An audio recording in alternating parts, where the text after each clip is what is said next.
नियम के बारे में समझ गए थे कि प्रकाश का परावर्तन के कितने नियम हैं। तो प्रकाश का परावर्तन का 2 नियम होते हैं, जिसमें हम बताए थे कि आपतित किरण आपतन बिंदु पर खींचा गया अभिलंब और परावर्तित किरण तीनों एक ही तल में होते हैं। तीनों एक ही तल में होते हैं। ये प्रकाश का परावर्तन का पहला नियम था।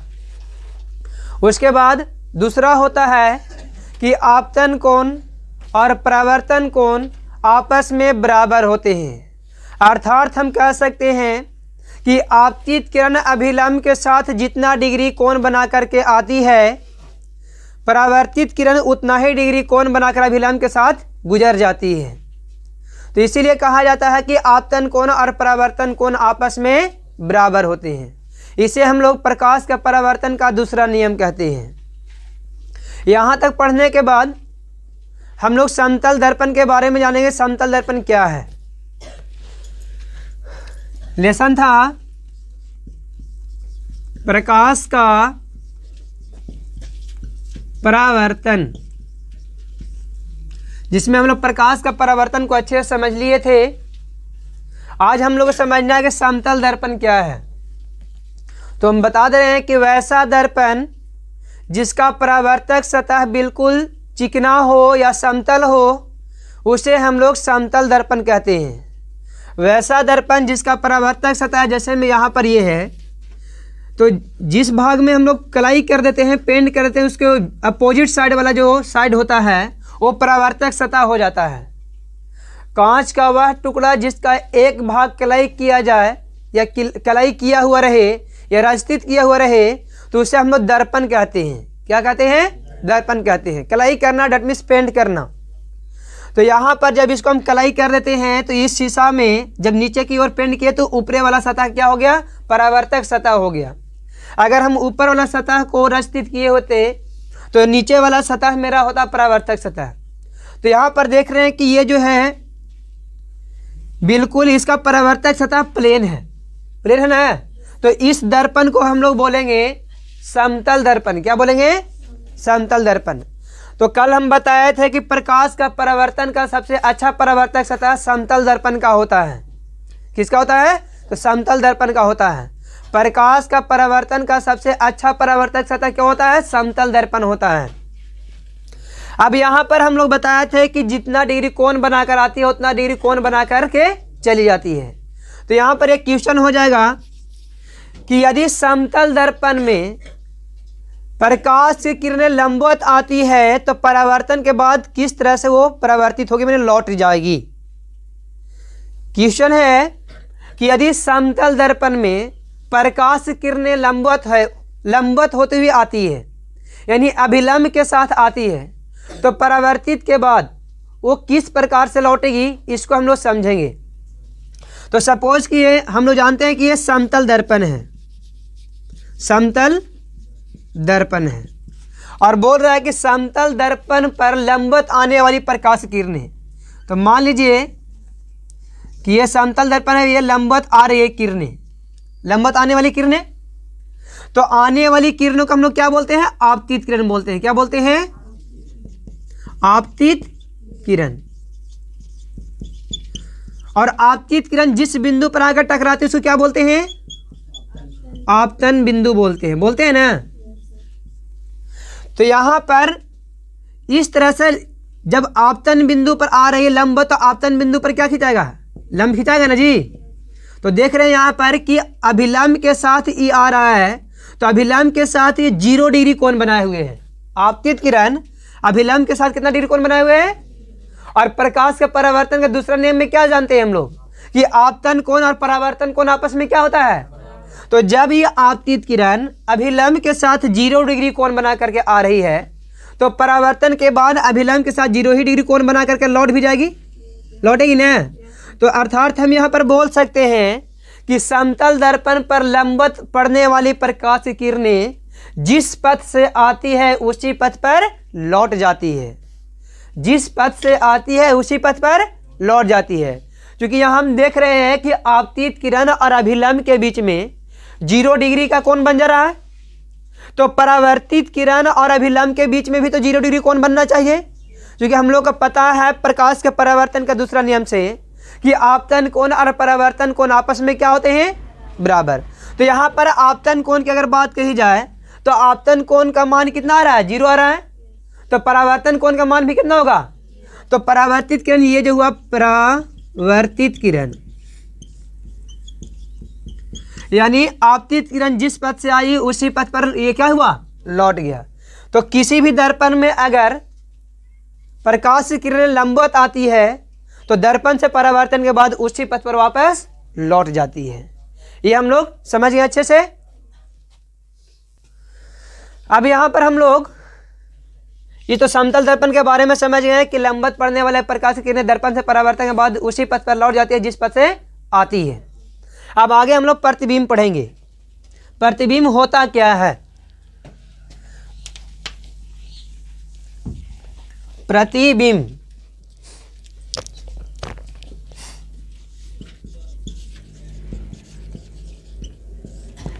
इसको इंग्लिश में इमेज कहते हैं। क्या बोलते हैं, इमेज। प्रतिबिंब को इंग्लिश में क्या बोलते हैं हम लोग, इमेज कहते हैं। तो यहां पर प्रतिबिंब कहेंगे किसे, किसी बिंदु स्रोत से आने वाली प्रकाश की किरणें, ध्यान से सुनिएगा, किसी बिंदु स्रोत से आने वाली प्रकाश की किरणें दर्पण से परावर्तन के बाद जिस बिंदु पर मिलती है या जिस बिंदु से आती हुई प्रतीत होती है उसे हम लोग प्रतिबिंब कहते हैं। ध्यान से सुनिएगा, किसी बिंदु स्रोत से आने वाली प्रकाश के किरणें, किसी बिंदु स्रोत से आने वाली प्रकाश की किरणें दर्पण से परावर्तन के बाद जिस बिंदु पर मिलती है, जिस बिंदु पर क्या होती है, मिलती है, या जिस बिंदु से आती हुई प्रतीत होती है उसे उस बिंदु स्रोत का प्रतिबिंब कहते हैं। उसे इस बिंदु स्रोत का, अगर अभी समझ में नहीं आ रहा तो आगे जब यहाँ पर प्रतिबिंब बना बना कर समझाएंगे तो वहाँ पे समझ में आ जाएगा। प्रतिबिंब बनने के लिए क्या होना चाहिए इसके बारे में हम आगे बताएंगे। यहाँ डिफिनेशन सिर्फ समझ लीजिए कि किसी बिंदु स्रोत से आने वाली प्रकाश की किरणें दर्पण से जब परावर्तित होती है तो परावर्तन के बाद जिस बिंदु पर मिल जाती है या जिस बिंदु से आती हुई प्रतीत होती है उसे उस बिंदु स्रोत का हम लोग प्रतिबिंब कहते हैं। प्रतिबिंब 2 तरह के होता है। प्रतिबिंब कितने प्रकार के होते हैं, 2 प्रकार के। एक होता है वास्तविक प्रतिबिंब,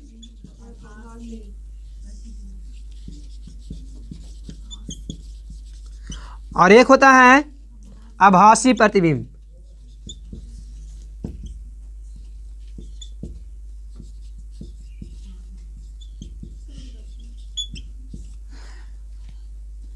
वास्तविक और आभासी। यहां पर वास्तविक प्रतिबिंब किसे कहेंगे और आभासी प्रतिबिंब किसे कहेंगे, इसके बारे में हम लोग जानेंगे।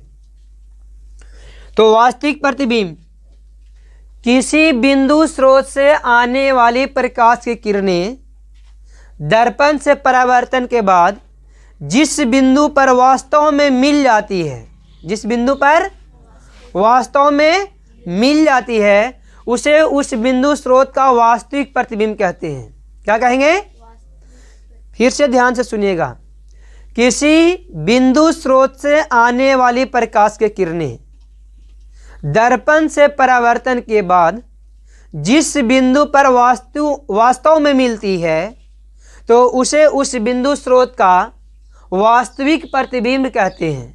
यानी कटना चाहिए, वास्तव में आकर के आपस में किरणें मिल जाती है तो मिलने से जो वहां पर प्रतिबिंब बनेगा वह प्रतिबिंब होगा वास्तविक प्रतिबिंब।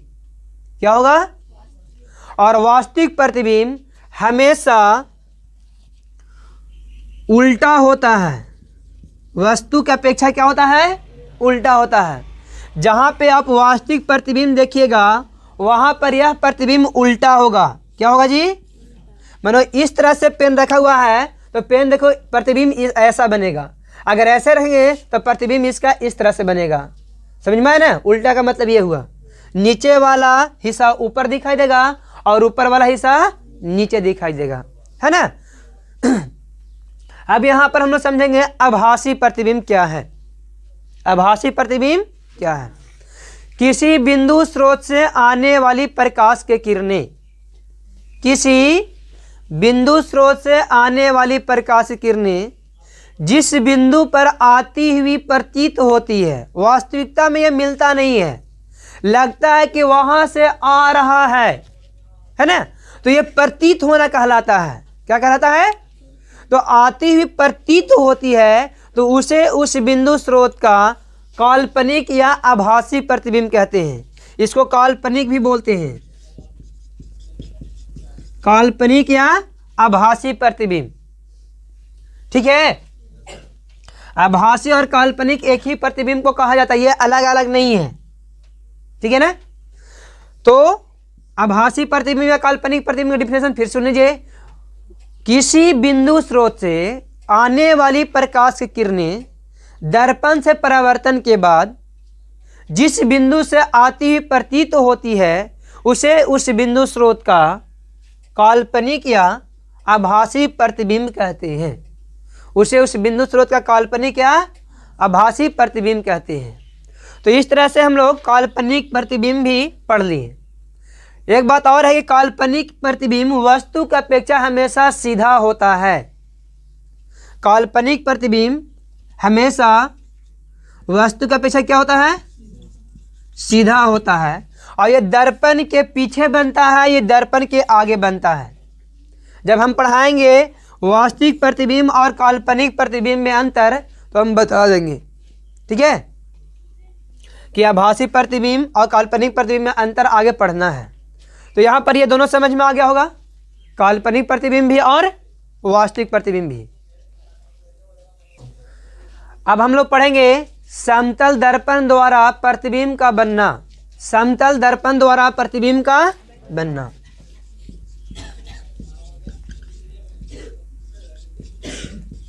समतल दर्पण द्वारा प्रतिबिंब का बनना।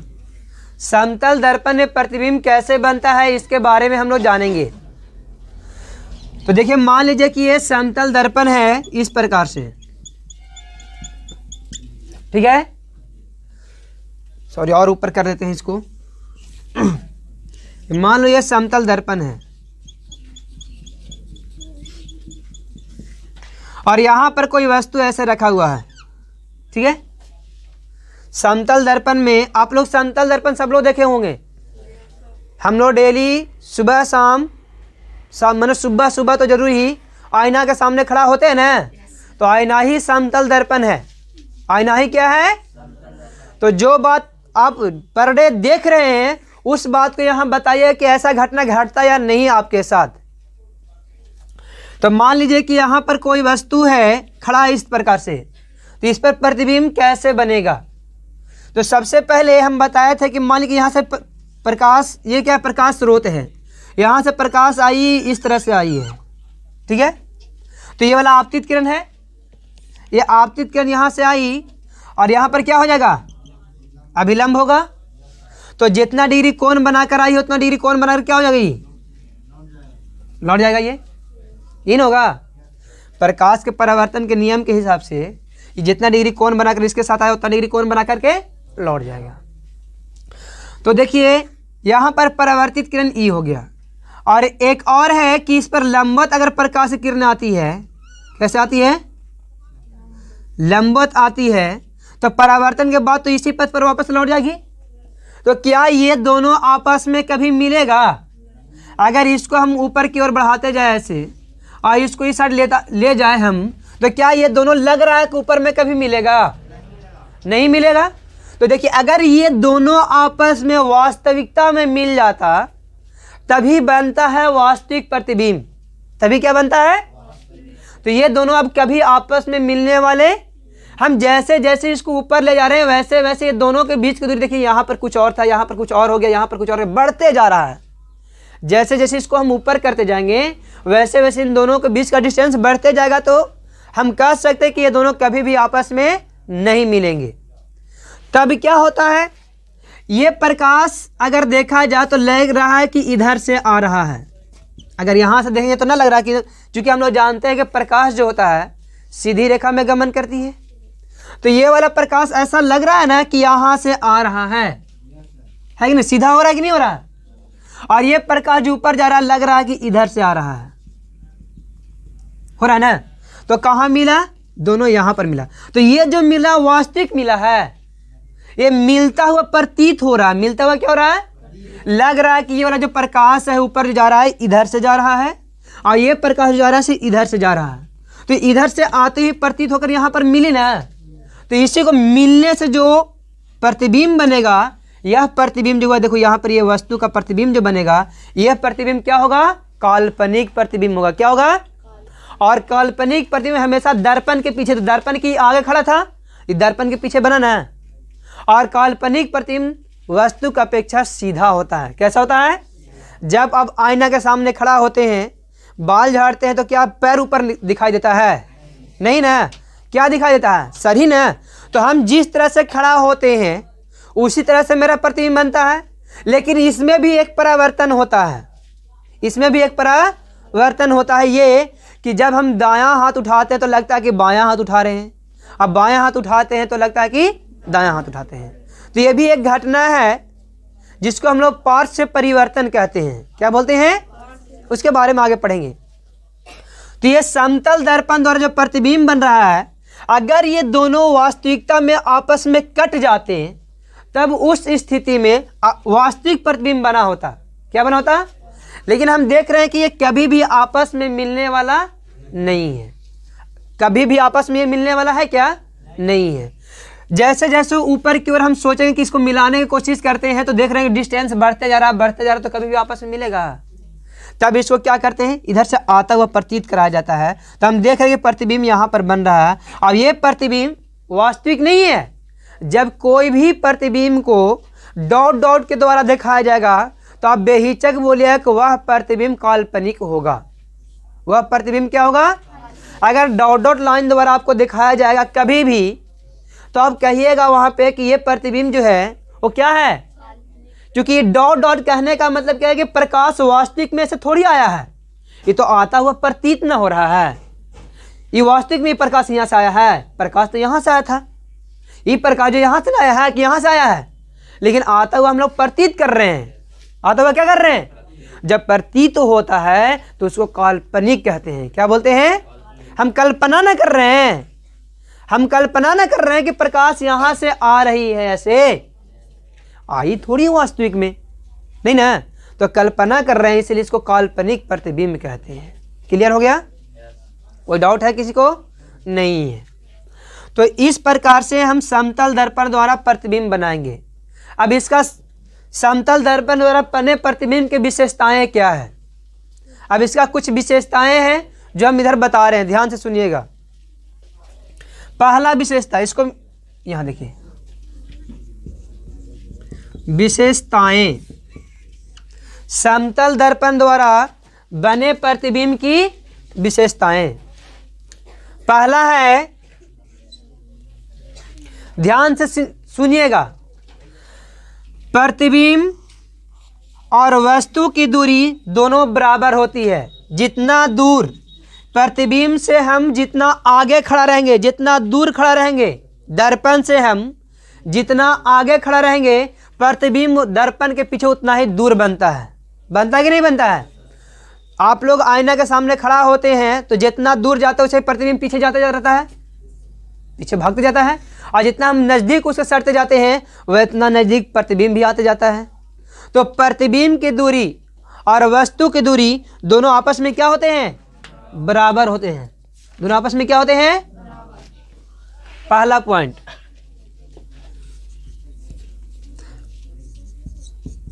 वस्तु की दूरी बराबर प्रतिबिंब की दूरी। दूसरा, प्रतिबिंब दर्पण के पीछे बनता है। आप लोग देखे हैं ना, जब आईना में देख रहे होंगे तो लग रहा है कि दर्पण में अंदर धंसल हैं, हम अंदर घुसे हुए हैं, लगता है कि नहीं लगता है, तो पीछे ही ना है वो। तो प्रतिबिंब कहाँ बनता है, पीछे बनता है। प्रतिबिंब दर्पण के पीछे बनता है, प्रतिबिंब दर्पण के पीछे बनता है। उसके बाद तीसरा पॉइंट देखिए, यहां पर प्रतिबिंब की ऊंचाई और वस्तु की ऊंचाई दोनों बराबर होती है। दोनों का अगर साइज देखा जाए तो दोनों का साइज बराबर होता है। आप अपना मुंह देखते हैं तो लगता है कि इतना बड़ा मुंह हो गया, ये इतना छोटा मुंह हो गया। जितना बड़ा मुंह उतना ही बड़ा ना मुंह दिखाई देता है कि नहीं? तो प्रतिबिंब की ऊंचाई और वस्तु की ऊंचाई दोनों आपस में क्या होते हैं? तो यहां लिख सकते हैं, ओ सॉरी, वस्तु की ऊंचाई बराबर होगा प्रतिबिंब की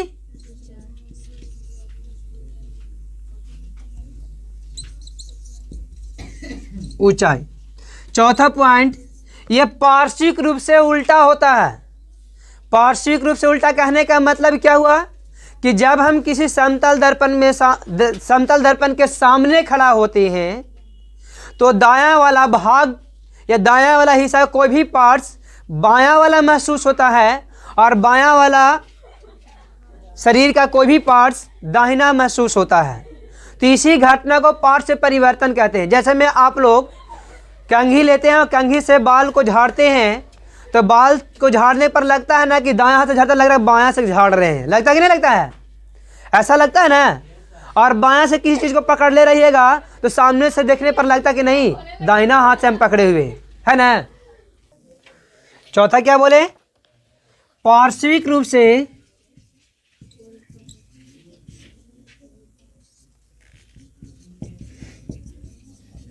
उल्टा होता है। पांचवा, यह आभासी प्रतिबिंब होता है। क्या होता है? आभासी। तथा हम बताए थे कि जब भी प्रतिबिंब आभासी बनेगा तो सीधा बनता है। कैसा बनता है? काल्पनिक बने या आभासी बने, है ना। तो कैसा बनेगा? सीधा होगा। क्या होगा? आभासी तथा सीधा प्रतिबिंब बनता है। तो इस प्रकार से हम लोग समतल दर्पण द्वारा बने प्रतिबिंब के बारे में जाने, समतल दर्पण द्वारा बने प्रतिबिंब की विशेषताएं के बारे में जाने। विशेषता में पहला समझ लीजिए कि वस्तु की दूरी और प्रतिबिंब की दूरी दोनों बराबर होता है। जितना वस्तु दर्पण से आगे खड़ा होगा उतना ही उसके दूर पीछे प्रतिबिंब बनता है। जितना हम दर्पण के करीब आते जाएंगे उतना ही करीब प्रतिबिंब भी आते जाता है। तो हम यहाँ पर कह सकते हैं कि वस्तु की दूरी और प्रतिबिंब की दूरी दोनों बराबर होते हैं। दूसरा पॉइंट है कि विशेषताएं में कि प्रतिबिंब दर्पण के पीछे बनता है। तो आप लोग देख रहे होंगे कि जब आप समतल दर्पण के सामने खड़ा होते हैं तो लगता है कि प्रतिबिंब ऊपर की ओर उभरा हुआ है, लगता है कि उसमें आईना में धंसा हुआ, अंदर हम फिट हैं। आईना में लगता है कि अंदर हम फिट हो गए हैं, उसी में खड़ा है। तो दर्पण को वो पीछे हो गया। क्या हो गया? तो प्रतिबिंब दर्पण के पीछे बनता है। उसके बाद तीसरा पॉइंट था, अब देखिए अगर आपके पास इतना साइज का कलम है तो समतल दर्पण के सामने इसको रख देने पर इतना ही साइज का प्रतिबिंब भी बनेगा। ऐसा नहीं है कि इसे इतना बड़ा बन गया या इसे इतना छोटा बन गया, ऐसा नहीं है। तो प्रतिबिंब का साइज और वस्तु के साइज दोनों बराबर होते हैं। तो यहाँ लिखा हुआ है प्रतिबिंब, वस्तु की ऊंचाई और प्रतिबिंब की ऊंचाई क्या है? बराबर होते हैं। यहाँ पर पार्श्विक परिवर्तन, पार्श्विक, थोड़ा उल्टा लिख दिया, ऐसे होगा है ना। पार्श्विक रूप से उल्टा होता है। यानी देखिए यहाँ पे अगर हम देखिए क्या उठा रहे हैं, दाहिना हाथ को, तो दाहिना हाथ को उठा रहे, तो जब हम आईना में देखें तो लगता है ऐसा है कि बायां हाथ उठा रहे हैं, और बायां हाथ यूज करते हैं उठाते हैं तो लगता है कि दायां हाथ उठा रहे हैं। तो इस प्रकार से हमको समतल दर्पण में परिवर्तन लगता है कि नहीं लगता है? तो इसी परिवर्तन को हम लोग बोलते हैं पार्श्विक परिवर्तन। क्या बोलते हैं? इसके बारे में कल से हम पढ़ा देंगे। उसके बाद है आभासी। प्रतिबिंब जो होता है वो आभासी तथा सीधा बनता है। हमेशा कभी भी अगर काल्पनिक प्रतिबिंब बन रहा होगा तो वह प्रतिबिंब सीधा होगा, और प्रतिबिंब अगर वास्तविक होगा तो वास्तविक प्रतिबिंब क्या होता है? उल्टा होता है। क्या होता है? तो इस प्रकार से हम लोग समतल दर्पण द्वारा बने प्रतिबिंब की विशेषताएं के बारे में पढ़े। ठीक है।